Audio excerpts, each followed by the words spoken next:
В древности на Земле жили лягушки-гиганты, которые ели динозавров. Ученые назвали их Безельбуфа ампинга, что в переводе означает «дьявольская лягушка».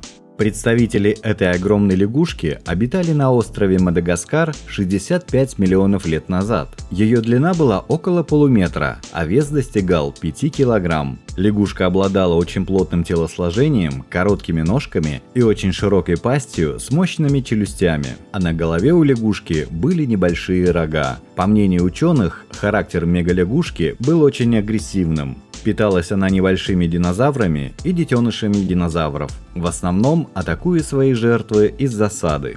Конечно, с тираннозавром она бы не смогла справиться, но вот его детеныша загрызть бы вполне сумела, ведь размер тираннозавриков при рождении не превышал 1 метра. Американские ученые, изучив останки мегалягушки, пришли к выводу, что у нее были настолько мощные челюсти, что сила укуса этой лягушки могла достигать 2200 ньютонов. Примерно с такой силой сжимают челюсти современные тигры и волки.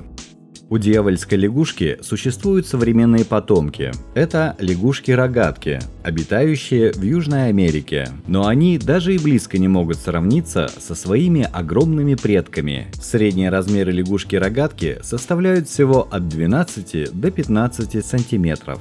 Дьявольская лягушка вымерла вместе с динозаврами, и, пожалуй, это к лучшему. Не хотелось бы встретить подобное существо во время рыбалки или купания.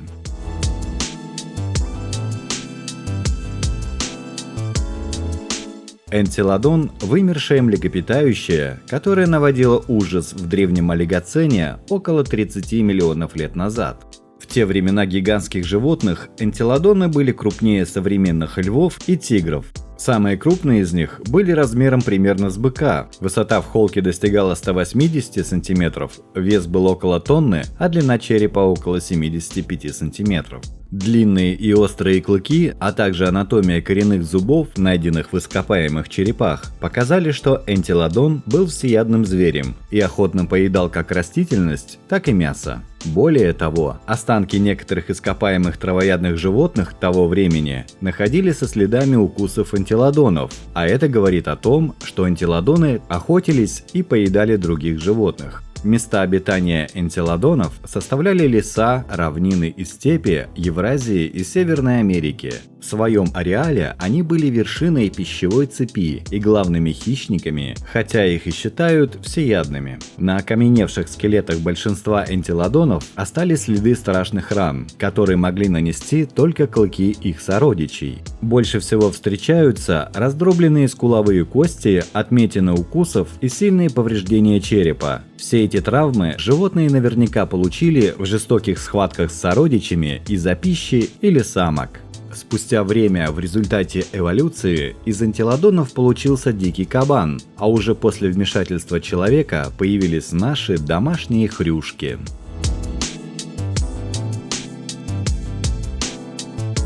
Мегатерий, от древнегреческого «большой зверь», вымерший род гигантских животных, живший в период от 2 миллионов до 10 тысяч лет назад на территории Южной и отчасти Северной Америки. Мегатерии были одними из крупнейших наземных млекопитающих. Изучение следов мегатерия показало, что он передвигался преимущественно на задних лапах. При этом по высоте он вдвое превосходил слона и достигал 6 метров в длину, а весом до 4 тонн. Свой мощный хвост он мог использовать как дополнительную опору. Будучи растительноядным, мегатерий использовал передние лапы, несущие большие до 17 см когти, для захвата и пригибания к земле веток деревьев.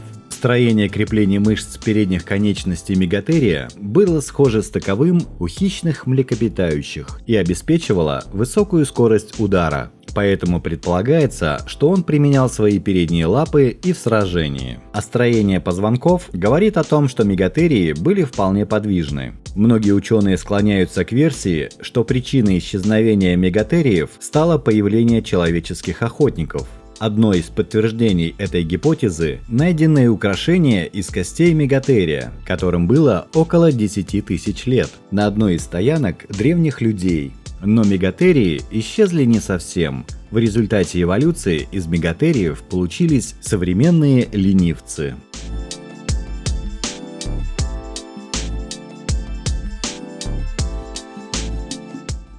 Чапалмалания – вымерший род пушистых млекопитающих, живших более 2 миллионов лет назад. Ареал обитания Чапалмалании, а это примерно территория современной Аргентины, представлял собой более-менее равнинную местность с небольшими участками леса и обильными запасами пресной воды. Исходя из имеющихся останков, ученые смогли рассчитать габариты этого животного. Чапалмалания могла вырастать до 2 метров в длину и достигать 1 метра в холке, а вес примерно мог составлять до 80 килограмм. Считается, что Чапалмалания была всеядным животным и могла лакомиться как яйцами нелетающих птиц, так и растительной пищей. А еще ученые находили останки глиптодонта с возможными следами зубов пушистика. Поэтому можно весьма осторожно предположить, что временами Чапалмалания не брезговала и охотой. Вымерла эта замечательная пушистая зверюга примерно 1 миллион 800 тысяч лет назад.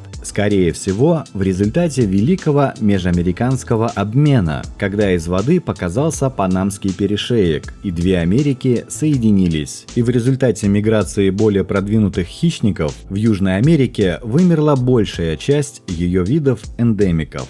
Поэтому потомкам Чапалмалании пришлось приспосабливаться, и в результате естественного отбора со временем из них получились маленькие симпатичные еноты. Подписывайтесь на наш канал, ставьте лайки, и вы обязательно узнаете новые проверенные истории.